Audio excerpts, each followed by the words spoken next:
નમસ્કાર વિદ્યાર્થી મિત્રો. ધોરણ 11 કોમર્સ આંકડાશાસ્ત્ર ચેપ્ટર નંબર 3 વિશે આપણે અભ્યાસ કરી રહ્યા છીએ. ચેપ્ટર નંબર 3 ની અંદર લાસ્ટ લેક્ચરની અંદર આપણે તમારી માટે નવો ટોપિક અને ખૂબ જ અગત્યનો ટોપિક હતો એવો લાસ્ટ લેક્ચરની અંદર આપણે સૂત્ર બનાવતા શીખ્યા. ચતુર્થક, દશાંશક અને શતાંશક ના સૂત્ર આપણે બનાવતા શીખ્યા. એ પહેલાં અગાઉ આપણે મધ્યસ્થના અમુક ટોપિક તમે અભ્યાસ કર્યા હતા, દાખલા ગણ્યા હતા. મધ્યસ્થના જે ટોપિક હતા જે તમે 10મા ધોરણની અંદર ભણીને આવ્યા હતા એવા જ પ્રકારના ટોપિક હતા મધ્યસ્થ. અને મધ્યસ્થ જેવા વિશિષ્ટ માપો ચતુર્થક, દશાંશક, શતાંશકના આપણે લાસ્ટ લેક્ચરમાં સૂત્ર બનાવતા શીખ્યા. ચતુર્થક હોય તો છેદમાં 4 આવે, દશાંશક હોય તો છેદમાં 10 આવે, શતાંશક હોય તો છેદમાં 100 આવે અને મધ્યસ્થ હોય તો છેદમાં 2 આવે. જેટલામાં ચતુર્થક હોય, દશાંશક હોય કે શતાંશક હોય એની સંખ્યા આગળ લખવામાં આવે, n ની આગળ. તો આવા પ્રકારના આપણે સૌપ્રથમ તો પહેલા સૂત્ર બનાવતા શીખ્યા અને એનો અભ્યાસ કર્યો હતો. આજે એક્સ્ટ્રા દાખલો લેવાનો છે જે ટેક્સ્ટબુક આધારિત નથી. એક દાખલો હું એક્સ્ટ્રા એટલા માટે લઉં છું જેથી કરી તમને ચતુર્થક, દશાંશક, શતાંશકના જે સૂત્ર સમજ્યા છો એ જ આધારિત આપણે આજે મોટો એક દાખલો ગણવાનો છે. એક જ દાખલો કે જેની અંદર ચતુર્થક, દશાંશક, શતાંશક બધા એક એક ટોપિક હોય. તો એ પ્રકારનું કામકાજ આપણે અહીંયા અભ્યાસ કરતા જવાનું છે. તો સૌપ્રથમ તો પહેલા રકમને સમજી લઈએ. રકમમાં ઉપર લખ્યું છે નીચે આપેલ માહિતી પરથી તમારે પ્રથમ ચતુર્થક એટલે Q1, પછી D3 એટલે ત્રીજો દશાંશક, 3 એટલે ત્રીજો અને D એટલે દશાંશક થાય, અને P75 એટલે 75મો શતાંશક, અને P85 એટલે 85મો શતાંશક. Q છે તો ચતુર્થક, D છે તો દશાંશક અને P છે તો શતાંશક. તો આ ચાર કિંમત આપણે મેળવતા શીખવાની છે. તો આપણે સૌપ્રથમ પહેલું કામ કરીએ કોષ્ટક બનાવવાનું. કોષ્ટક બનાવવાનું હોય મધ્યસ્થ, ચતુર્થક, દશાંશક કે શતાંશક. આ ચાર ટોપિકની અંદર તમારે માત્ર એક જ કોલમ બનાવવાની, CF. CF એટલે સંચય આવૃત્તિ, આવૃત્તિનો સરવાળો. તો નીચે તમને વર્ગો અને આવૃત્તિની કોલમ આપેલી જ હતી. એ પહેલા આપણે કોષ્ટક બનાવીએ અને કોષ્ટક બધાની અંદર તમને એક જ દાખલાની અંદર ચાર કિંમત મેળવવાની છે. આ ચારેય કિંમત માટે કોષ્ટક તો સેમ જ છે એટલે કોષ્ટક આપણે એક જ રાખીશું. વારાઘડીએ કોષ્ટક ફરીવાર બનાવવાનું રહેશે નહીં. એક જ વાર કોષ્ટક બનાવવાનું અને એની અંદરથી તમારે વર્ગ સિલેક્શન અને 5 કિંમતો તમારે મેળવતા જવાની. તો સૌપ્રથમ તો પહેલા આપણે કોષ્ટક બનાવીએ. તો કોષ્ટકની અંદર પહેલી કોલમ છે વર્ગોની છે. 0 થી 20, 20 થી 40, 40 થી 60, 60 થી 80, 80 થી 100, 20, 20 ના અંતરે વર્ગો છે. બીજું બાજુમાં એની આવૃત્તિની કોલમ છે. જેમ છે તેમ આપણે રકમમાંથી લખી નાખવાની, F જેમ છે તેમ. અને ત્રીજી કોલમ કઈ આવશે તો કે CF. CF એટલે સંચય આવૃત્તિ. તો ત્રીજી કોલમને હેડિંગ આપીએ CF સંચય આવૃત્તિ. ફટાફટ આપણે મેળવીએ. તો પેલા 12 ના 12, પછી નેક્સ્ટ આપણે એડ કરતા જઈએ. 12 ને 8 કેટલા આવશે તો કે 20. 20 માં 10 ઉમેરો તો કેટલા આવશે તો કે 30. 30 ને 18 એડ કરો 48, અને 48 ને 12 એડ કરો એટલે કેટલા આવશે તો કે 60. તો આવૃત્તિ ટોટલ કેટલી થાય તો કે 60. N = 60. તો આ પહેલું કામ હતું તમારું કોષ્ટકનું. કોષ્ટકમાં માત્ર એક જ કોલમ બનાવવાની આપણે વધારાની કહીએ તો કે CF સંચય આવૃત્તિ. ચલો હવે આવૃત્તિ બની જાય પછી નું કામ આપણે કામકાજ કરતા જઈએ. તો કે ચાર કિંમત જે મેળવવાની કીધી છે તે એમાંની સૌપ્રથમ કિંમત આપણે મેળવવા માટે થઈને કામ કરશું. નાનું એવું સ્ટેપ લખવું પડશે. સૂત્રમાં તમારે 5 કિંમતની જરૂર પડે, L, CF, F અને C. હવે n/2 ની જગ્યાએ અહીંયા આપણે વર્ગ સિલેક્શન કરતા મધ્યસ્થના જે આપણે સ્ટેપ હતા એ સ્ટેપ અહીંયા જ કામ કરવાનું. પહેલું કામ તો કે કોષ્ટક બનાવવાનું, બીજું કામ તો કે વર્ગ સિલેક્શન. વર્ગ સિલેક્શન થઈ જાય પછી તો કે 5 કિંમત એ વર્ગ સિલેક્શન ઉપરથી, અને 5 કિંમત તમારે સૂત્રની અંદર કિંમત મૂકી દેવાની. પણ અહીંયા તમારે વર્ગ સિલેક્શન કરતા ત્યારે મધ્યસ્થમાં તમે n/2 લખતા હતા, તો અહીંયા તમારે n/2 નહીં આવે. દર વખતે હવે ચેન્જ થશે. જે રીતે તમને ક્વેશ્ચન છે એ રીતે વર્ગ સિલેક્શનનું જે નાનું એવું સૂત્ર બનાવતા હતા એ સૂત્રમાં પણ થોડોક ચેન્જીસ થશે. તો અહીંયા તમારું સૌપ્રથમ પહેલા હેડિંગ જુઓ, કઈ કિંમત મેળવવાનું, તો કે Q1 એટલે પ્રથમ ચતુર્થક. હેડિંગ આપી આપણે પ્રથમ ચતુર્થક. પ્રથમ ચતુર્થકની અંદર આપણે તો કે જ્યાં n/2 હતા ત્યાં હવે n/4 મૂ અવલોકન. હવે n/4 મૂ અવલોકન એક શું કામ આવ્યું, તો કે પહેલા તો ચતુર્થક છે એટલે છેદમાં 4 આવે. અને કેટલામો છે, તો કે પહેલો છે, તો કે આગળ 1 ન લખો તો ચાલે. તો n/4 મૂ અવલોકન. જ્યાં આપણે પહેલા મધ્યસ્થમાં શું લખતા હતા, તો કે n/2 મૂ અવલોકન. તો અહીંયા આવ્યું આપણે પ્રથમ ચતુર્થક, જેને સંકેતમાં કહેશું Q1. Q1 માટેથી નાનું એવું સ્ટેપ આવ્યું, તો કે n/4 મૂ અવલોકન. જ્યાં n ની જગ્યાએ કેટલી કિંમત મૂકીએ, તો કે 60. તો n ની જગ્યાએ આપણે 60 કિંમત મૂકીએ, તો કે 60/4 મૂ અવલોકન. 60 ને તમે 4 વડે ભાગો તો કેટલા આવશે, તો કે 15 મૂ અવલોકન. આ 15 મૂ અવલોકન આપણે ક્યાં જોવાનું, તો કે યાદ રાખજો CF ની અંદર જ જોવામાં આવે. તો 15 મૂ અવલોકન આપણે ક્યાં જોતા, તો કે CF માં જોતા. તો 15 આપણે કઈ કિંમતમાં આવે એ CF ની અંદર ચેક કરવાનું. તો CF માં ચેક કરતા જે સૌપ્રથમ કેટલા છે, તો કે 12 છે, તો કે 12 માં 15 આવે નહીં. નેક્સ્ટ વન કેટલા છે, તો કે 20 છે. તો 20 ની અંદર 15 આવે તો આપણો વર્ગ સિલેક્ટ થશે. 20 ની સામે એક્ઝેક્ટ કેટલા છે, તો કે 20 થી 40 તમારો વર્ગ સિલેક્ટ થશે. તો વર્ગ સિલેક્ટ થયો આપણે કયો નીચે લખીએ 20 થી 40. વર્ગ સિલેક્શન થઈ જાય પછી તમારે આ વર્ગ સિલેક્શન ઉપરથી તમારે 5 કિંમત મેળવવી પડે. એ 5 કિંમત આપણે મધ્યસ્થની યાદ કરીએ તો એમાં આવતું L આવતું, પછી n/2. હવે અહીંયા n/2 નહીં આવે, અહીંયા n/4 આવશે. માત્ર n/2 ની જગ્યાએ ચેન્જીસ થયો, ત્યાં n/4 આવશે. પછી તો કે CF, પછી તો કે F અને C. આ 5 કિંમત તમારી આવે. તો અહીંયા માત્ર ફરક શું પડ્યો છે એ મિત્ર તમે જોઈ લો. તો માત્ર n/2 ની જગ્યાએ n/4 આવ્યા છે. 4 શું કામ છેદમાં આવ્યા, તો કે ચતુર્થક છે. માની લો દશાંશકનો દાખલો ગણશો છેદમાં 10 લખશું, અને શતાંશકનો દાખલો ગણશો તો છેદમાં 100 લખશું આપણે. તો સૌપ્રથમ પહેલું કામ આપણે તો કે વર્ગ સિલેક્શન નું કર્યું, કોષ્ટક નું કર્યું, પછી સેકન્ડ સ્ટેપ કર્યું વર્ગ સિલેક્શન. વર્ગ સિલેક્શન થઈ જાય, કયો વર્ગ સિલેક્ટ થયો, તો કે 20 થી 40 વર્ગ સિલેક્ટ થયો. હવે તો કે એની 5 કિંમત તમારે મેળવવાની. ચલો 5 કિંમત આપણે સાથે સાથે જોતા જઈએ. તો L = હવે આ આપણે લખતા હતા શું, ત્યાં આપણે તો કે મધ્યસ્થ વર્ગનું અધસીમા બિંદુ. તો અહીંયા મધ્યસ્થ વર્ગ નથી, અહીંયા કોની કિંમત છે, તો કે ચતુર્થક છે. તો ચતુર્થક વર્ગની જે કિંમત છે એનું અધસીમા બિંદુ લેવાનું. ચતુર્થક વર્ગ કયો થાય છે, તો અહીંયા તમે જોઈ શકો છો 20 થી 40 છે, પ્રથમ ચતુર્થક છે એની માટે થઈને 20 થી 40. તો L બરાબર કેટલા લેશું આપણે, તો કે 20 લેશું. L બરાબર 20. પછી જો કિંમત કઈ આવશે, તો કે n/4 આવશે. જ્યાં આપણે n/2 લેતા હતા ત્યાં આવશે n/4. તો n/4 ની જગ્યાએ કિંમત સાદરૂપ થઈને કેટલા આવ્યા, તો કે 15 હતા. તો કે n/4 = કેટલા લેશું, તો કે 15. નેક્સ્ટ શું છે CF. CF માં શું લખતા હતા, તો કે જે વર્ગ સિલેક્ટ થાય એના ઉપરના વર્ગની સંચય આવૃત્તિ. તો વર્ગ કયો સિલેક્ટ થયેલો છે, તો કે 20 થી 40 ની ઉપરનો વર્ગ છે, એની સંચય આવૃત્તિ છેલ્લે તમે જુઓ તો કેટલી આવશે, તો કે 12. તો CF = કેટલા લેવામાં આવશે, 12. જ્યાં આપણે મધ્યસ્થ વર્ગ એવું લખતા હતા, જ્યાં આપણે ચતુર્થક વર્ગ એવો શબ્દ યુઝ કરશું આપણે. તો CF બરાબર કેટલા આવ્યા, તો કે 12. નેક્સ્ટ F શું થાય, F એટલે આવૃત્તિ થાય. જે વર્ગ સિલેક્ટ થયો એની આવૃત્તિ.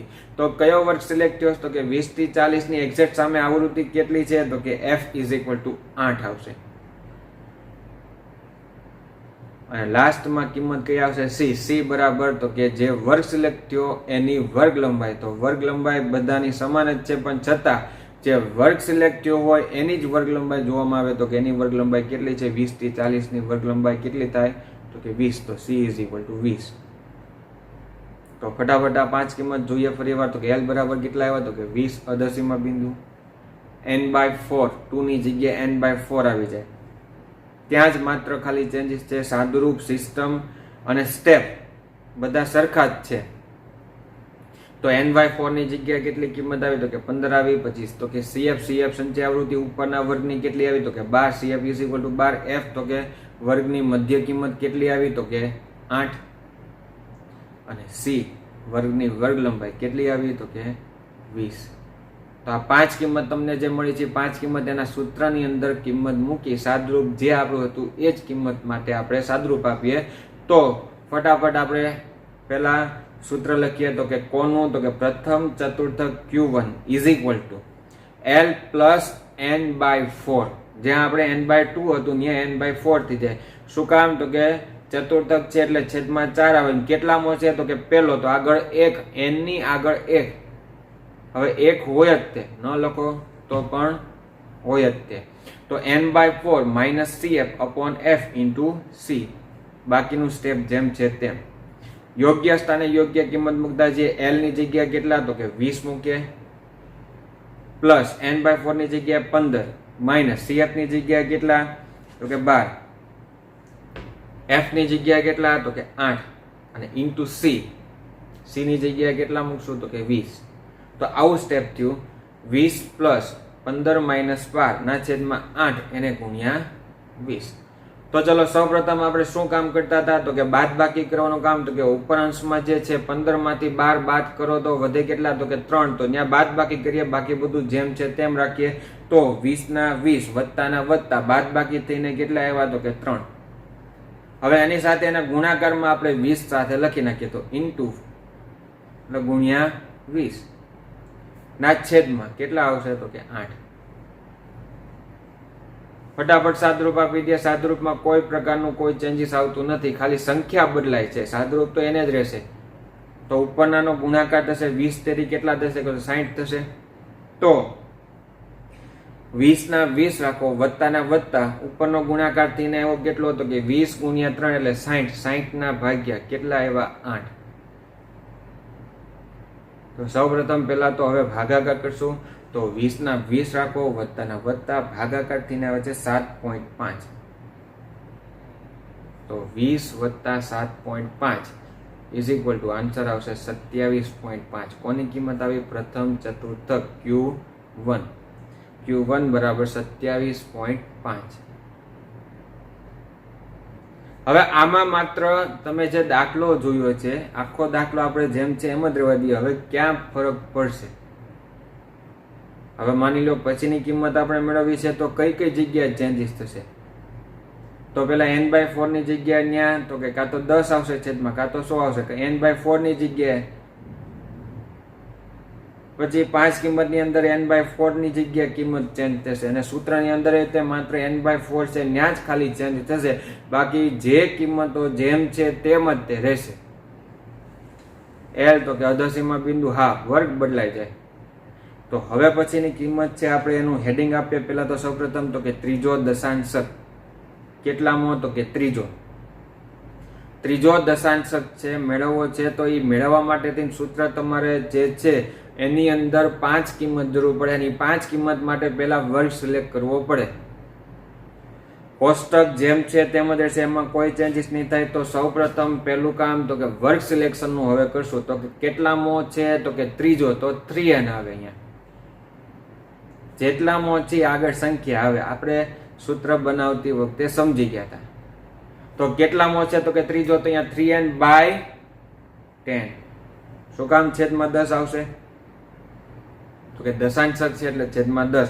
તો આવું સ્ટેપ બન્યું. શું બન્યું તો કે ઇઝ ઇક્વલ ટુ 3n/10 મૂળ અવલોકન.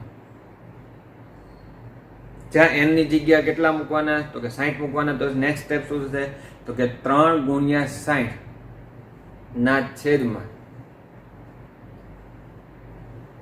ભાગાકાર કેટલા છે તો કે 10 મું અવલોકન. હવે ઉપરનો ગુણાકાર કરવા જાવ તો કે 60 ગુણ્યા 3 કરશો તો કે 180 આવશે ના છેદમાં 10 મું અવલોકન. અને ભાગાકાર થઈને કેટલા આવશે તો કે 18 મું અવલોકન. આ 18મું અવલોકન ક્યાં જોતા તો કે CF માં જોતા. તો નીચે લખશું 18મું અવલોકન CF માં જોતા. તો 18 ક્યાં આવે છે આપણે સંચય આવૃત્તિ CF ની અંદર જોઈએ. તો CF ની અંદર તમે જોવા જાવ પહેલા કેટલા છે તો કે 12 છે, એમાં 18 આવે નહીં. બીજી સંચય આવૃત્તિ જોવો તો કેટલા છે તો કે 20, 20 માં 18 આવે તો કે હા. તો આની માટે પણ વર્ગ કયો સિલેક્ટ થયો તો કે એક્ઝેક્ટ એની સામે જોવો કેટલા છે તો કે 20 થી 40 તમારો વર્ગ સિલેક્ટ થયો. હવે કિંમત 2 પણ વર્ગ બંનેનો સિલેક્ટ 1 થયો એવું જરૂર નથી તો બંનેનો જવાબ એક સરખો જ આવશે તો કે એવું જરૂર નથી. જવાબ તો બેના અલગ અલગ જ આવશે. તો અહીંયા વર્ગ સિલેક્શન પાછો કયો થયો વર્ગ સિલેક્ટ તો કે 20 થી 40 તમારો વર્ગ સિલેક્ટ થયો. આ વર્ગ સિલેક્ટ થઈ જાય પછી પાછી તો કે ફરીવાર એની 5 કિંમત તો તમારે મેળવવી પડે. કોની તો કે જે ત્રીજો દશાંશક મેળવો છો તેની. એ 5 કિંમતમાં પહેલું તો કે L એટલે અધસીમા બિંદુ કયો વર્ગ સિલેક્ટ થયો છે એ જોવો તો કે 20 થી 40 છે એનું અધસીમા બિંદુ કયું આવશે તો કે L બરાબર 20. પછી સેકન્ડ કિંમત છે ત્યાં બદલાશે. આપણે પેલા મધ્યસ્થમાં શું લખતા તો કે n/2 લખતા. પ્રથમ ચતુર્થકમાં શું લખ્યું તો કે n/4 લખ્યું. તો અહીંયા ત્રીજા દશાંશકમાં શું આવે તો કે 3n/10 આવે જે આપણે ઉપર સાદરૂપ છે જ તે. તો 3n/10 બીજી કિંમત ઇઝ ઇક્વલ ટુ તો કે ભાગાકાર થઈને આવ્યો તો કેટલો આવ્યો તો કે 18 કે 3n/10 is equal to 18 minus CF કેટલા આવશે તો કે એની ઉપરના વર્ગની સંચય આવૃત્તિ જો જે વર્ગ સિલેક્ટ થયો છે એની તો કે ઉપરના વર્ગની સંચય આવૃત્તિ કેટલી આવે છે તો કે 12. તો CF is equal to 12. F એટલે વર્ગ સિલેક્ટ થયો એની આવૃત્તિ તો કે જે વર્ગ સિલેક્ટ થયો એની આવૃત્તિ કેટલી છે તો કે 8. તો F ઇઝ ઇક્વલ ટુ કેટલા આવશે તો કે 8 આવશે. અને C ઇઝ ઇક્વલ ટુ વર્ગ લંબાઈ જે વર્ગ સિલેક્ટ થયો છે એની વર્ગ લંબાઈ કેટલી તો કે 20. તો તમને 5 કિંમત મળી L બરાબર 20. 3n/10 ઇઝ ઇક્વલ ટુ કેટલા તો કે 18. CF 12 F 8 અને C બરાબર 20. આ 5 કિંમત ફટાફટાના સૂત્રમાં કિંમત મૂકી દે તો સૂત્રમાં માત્ર ક્યાં ચેન્જીસ થાય આપણે અગાઉ શીખી ગયા છીએ. તો સૂત્રનું તો કે દશાંશક કેટલામો છે ત્રીજો તો કે D3 ઇઝ ઇક્વલ ટુ સૂત્ર આવશે L પ્લસ 3n/10. ન્યા ચેન્જ આવ્યો 3n/10 કેટલામો છે તો કે ત્રીજો તો 3n લખાય અને દશાંશક છે તો છેદમાં 10 લખાય. 3n/10 આ જ તમારે વર્ગ સિલેક્શન માટે ઉપયોગ થાય. જુઓ 3n/10 ત્યાં પણ વર્ગ સિલેક્શન માટે ઉપયોગ થાય છે. Minus CF upon F into C. યોગ્ય સ્થાને યોગ્ય કિંમત મિત્રો આપણે મૂકી દઈએ. તો યોગ્ય સ્થાને યોગ્ય કિંમત છે આપણે મૂકી દઈએ તો સાદરૂપ આવું બનશે. L ની જગ્યાએ કેટલા મૂકીએ તો કે 20 વત્તા 3n/10 ની જગ્યાએ કેટલા તો કે 18 માઇનસ CF ની જગ્યાએ કેટલા તો કે 12 અપોન F ની જગ્યાએ કેટલા તો કે 8 અને ઇન્ટુ C ની જગ્યાએ કેટલા તો કે 20. ફટાફટ સાદરૂપ જેમ હતું તેમ જ આપો. એમાં કોઈ ચેન્જીસ નથી તો એનો સાદરૂપ આપ્યો તો કે 20 ના 20 રાખીએ વત્તા બાદ બાકી 18 માંથી તો કે 12 બાદ કરો તો ન્યા આવશે 15 18 માંથી 12 બાદ કરો તો ન્યા કેટલા આવશે તો કે 6 આવશે. તો 6 એને ગુણ્યા આપણે કેટલા લખીએ તો કે 20 એને ભાગ્યા તો કે 8. સાદરૂપ આપીએ ફટાફટ તો કે હવે અંશનો શું થશે ગુણાકાર થાય તો કે 20 ના 20 વત્તા ના વત્તા કોનો ગુણાકાર થાય તો કે 6 ગુણ્યા 20 નો ગુણાકાર થઈને આવશે 120 એને ભાગ્યા 8. હવે તો કે ભાગાકાર કરવાનો રહેશે. તો ભાગાકાર ની અંદર પેલા 20 ના 20 વત્તા ના વત્તા 120 ને તમે 8 વડે ભાગો તો ભાગાકાર થઈને આવશે 15. તો બે નો સરવાળો થશે 20 વત્તા 15 ઇઝ ઇક્વલ ટુ કેટલા આવશે 35. તો કોની કિંમત 35 આવી તો કે D3 ની કિંમત આવી 35. હજી એક કિંમત છે આપણે મેળવવાની છે જોઈએ. નેક્સ્ટ કિંમત આપણે તો કે હેડિંગ આપે 75મો શતાંશક. કેટલામો તો કે 75મો અને શતાંશક છે એટલે છેદમાં પેલા કેટલા વ્યા જાય 100 અને કેટલામો છે 75, તો આગળ 75 આવશે. કોની આગળ 75? તો કે n ની આગળ. તો 75મો શતાંશક એની માટે નાનું સૂત્ર વર્ગ સિલેક્શન કરવા માટે શું બનાવશું? તો પહેલા આપણે એનું સૂત્ર લખીએ. 75મો શતાંશક છે તો 75 75 n ના છેદમાં 100 મૂ અવલોકન. 75 n ના છેદમાં 100 મૂ અવલોકન. જ્યાં n ની જગ્યા કેટલા મૂકવાના? તો કે 60 મૂકવાના. તો 75 ગુણ્યા 60 ના છેદમાં કેટલા આવશે? તો કે 100 મૂ અવલોકન.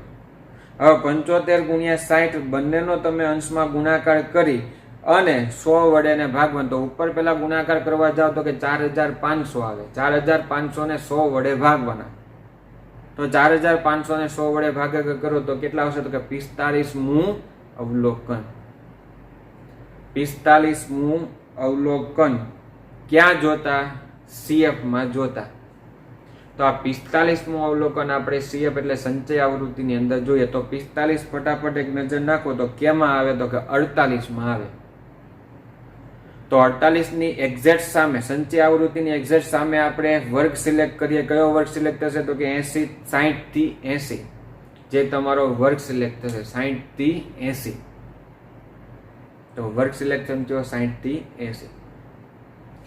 આની માટે આપણે 5 કિંમત મેળવીએ તો ફટાફટ 5 કિંમતમાં L બરાબર તો કે અધસીમા બિંદુ કેટલું આવશે? તો કે 60 આવશે. જે વર્ગ સિલેક્ટ થયો કયો? તો કે 60 થી 80 નું અધસીમા બિંદુ કયું થાય? તો કે 60. પછી હવે જ્યાં n/2 લખતા ત્યાં આપણે n/4 લખ્યું. હમણાં પાછું 3n/10 લખ્યું. હવે કેટલું લખાય? તો કે 75n/100 એટલે 75 n ના છેદમાં 100. આની માટે દિન મૂકવામાં આવે. ઇઝ ઇક્વલ ટુ જો તો ભાગાકાર ગુણાકાર દિન કેટલા આવ્યા? તો 45 આવ્યા હતા. તો 75n/100 ઇઝ ઇક્વલ ટુ એની કિંમત કેટલી આવશે? તો કે 45. પછી તો કે CF એટલે કે જે વર્ગ સિલેક્ટ થયો છે એના ઉપરના વર્ગની સંચય આવૃત્તિ. તો કે જે વર્ગ સિલેક્ટ થયો 60 થી 80 ની ઉપરના વર્ગની સંચય આવૃત્તિ કેટલી આવશે? તો કે 30. તો કે CF બરાબર કેટલા આવશે? તો કે 30 આવશે. અપોન F એટલે જે વર્ગ સિલેક્ટ થયો એની આવૃત્તિ કેટલી આવશે? તો કે 18 આવશે. તો F ઇઝ ઇક્વલ ટુ કેટલા આવશે? 18. અને ઇન્ટુ C જે C આવે છે તેમાં વર્ગ લંબાઈ. તો જે વર્ગ સિલેક્ટ થયો છે એની વર્ગ લંબાઈ કેટલી આવશે? તો કે 20 આવશે. તો કે C બરાબર કેટલા? 20. તો ફટાફટ આ બધી કિંમત આપણે મૂકી દઈએ સૂત્રની અંદર. તો એની માટે પહેલા સૌપ્રથમ સૂત્ર લખીએ.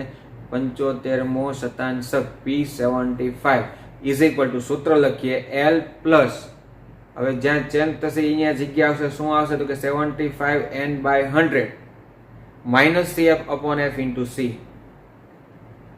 યોગ્ય સ્થાને યોગ્ય કિંમત મૂકી દઈએ. તો કે L ની જગ્યાએ કેટલા મૂકશું? તો કે 60 પ્લસ 75n/100 ની જગ્યાએ કેટલા લખશું? તો કે 45 માઇનસ CF ની જગ્યાએ તો કે ઉપર કિંમત બધા જોતા જતો કેટલી છે? તો કે 30 છે. અપોન F ની જગ્યાએ કેટલા લખશું? તો કે એની કિંમત આવી હતી 18 ઇન્ટુ C ની જગ્યાએ કેટલા લખશું? 20. તો આવું સ્ટેપ થયું. 60 પ્લસ 45 માઇનસ 30 ના છેદમાં 18 એને ગુણ્યા 20. સૌ પ્રથમ બાદબાકી વાળું કામ કરીએ. તો બાદબાકી વાળું કામ છે એમાં જોઈએ તો 60 ના 60 રહેશે, વત્તાના વત્તા ઉપર 45 માંથી તમે 30 બાદબાકી કરો તો બાદબાકી થઈને આવશે ત્યાં 15 અને 15 ને ઉપર ગુણાકારમાં આપણે સાથે 20 લઈ લઈએ તો 15 ગુણ્યા 20 એવું સ્ટેપ થયું ના છેદમાં 18. આગળ જોઈએ તો હવે શું થશે? તો કે અંશનો જે છે ગુણાકાર થાય. કોનો ગુણાકાર થશે? તો 15 અને 20 નો ગુણાકાર થઈને કેટલા આવશે? તો કે 300 આવશે. તો કે નેક્સ્ટ સ્ટેપ આપણું શું થાય? તો કે 60 ના 60 વત્તાના વત્તા 300 ના છેદમાં 18. તો હવે નેક્સ્ટ સ્ટેપ શું થશે આપણું? તો કે અહીં 300 ને 18 વડે તમારે ભાગવાના રહેશે. તો 300 ને તમે 18 વડે ભાગો તો ભાગાકાર થઈને આવશે 16.67 આવશે ભાગાકાર થઈને. તો નેક્સ્ટ સ્ટેપ શું આવશે? તો કે 60 ના 60 વત્તાના વત્તા ભાગાકાર 300 ને તમે 18 વડે ભાગશો તો ત્યાં ભાગાકાર થઈને આવે 16.67. ભાગાકાર થઈને 16.67. લાસ્ટ સ્ટેપ બંનેનો સરવાળો કરો તો કે બંનેનો સરવાળો થઈને તમારે P75 ની કિંમત આવશે 76.67. 76.67 P75. તો જો તમે અહીંયા દાખલાની અંદર તો કે દશાંશક ચતુર્થકનો એક દાખલો, દશાંશકનો એક દાખલો, શતાંશકનો એક દાખલો જોયો. સિસ્ટમ ફોલો કરો તો માત્ર જગ્યામાં કઈ જગ્યાએ ચેન્જ થાય તો કે જ્યાં સૂત્ર છે ત્યાં માત્ર n/2 ની જગ્યાએ n/4 આવે, n/10 આવે, n/100 આવે. માત્ર આટલો જ ચેન્જીસ થાય છે. હજી એક કિંમત મેં રકમની અંદર લખી હતી, એ જવાબ ગણવાનો તમારે છે, પણ હું તમને કહી દઉં છું એ કેટલામો છે તો કે P85 85મો શતાંશક. અને એનો જવાબ પણ હું નીચે લખી દઉં. P85 તમારો આન્સર આવશે તો કે 85 આવશે, જે તમારે મેળવવાનો રહેશે. તો આજના મિત્રો દાખલા આપણે જોયા હતા જે એક્સ્ટ્રા દાખલો છે. આ એક્સ્ટ્રા દાખલો એટલે કે સૂત્ર આધારિત જે તમે બધા દાખલા ગણવાના છે આ જ પ્રકારના રહેવાના છે. મધ્યસ્થ જો તમને આવડતો હોય તો ચતુર્થક, દશાંશક, શતાંશકનો કોઈ પણ દાખલો હોય, એ કોઈ પણ દાખલો હોય એમાં કોઈ પણ પ્રકારનો ચેન્જ થતો નથી, સિસ્ટમ એ જ આવે છે. તો નેક્સ્ટ લેક્ચરની અંદર આપણે ટેક્સ્ટબુક આધારિત આવા દાખલાઓ અમુક જે બાકી રાખેલા હતા એ આપણે કરવાના રહેશે. Thank you very much.